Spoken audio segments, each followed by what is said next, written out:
Ngayon nagpa-deliver tayo ng tubig. Ayan. Tapos check natin pala yung yung pinagawa natin dito sa nanganak na yung pusa doon, no? Wala lang niya. Paano mapaalis yan? Check natin itong number 10. Ngayon, kung anong natapos nila. Kinukulit tayo kung ano yung natapos. Doon sila nagsimula. Ito sila nagsimula sa dulo.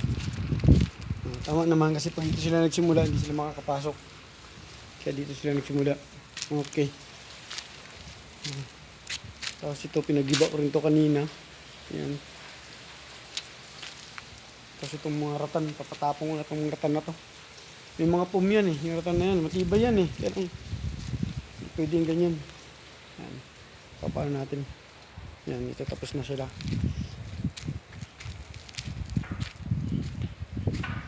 Tapos itong dito. Okay. Ayan. Ayan. Ayos. Paano? Ayan. Tapos sunod na pag-giba ko ito yung swimming pool na to. Ngayon kung aproban giba or palinis ko na lang siguro. Okay na siya. Nagsuwi na yung mga tao ko sa kasi kontraktor lang yun.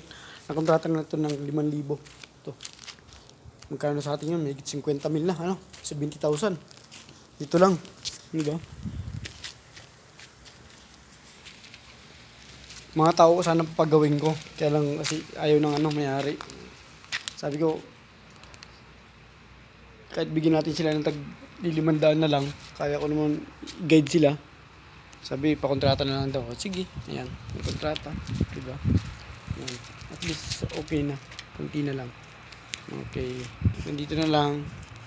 Tapos nagpa-deliver pa ako ng tubig din. Okay, nandito na lang. Jong Sipon, nagbabalik.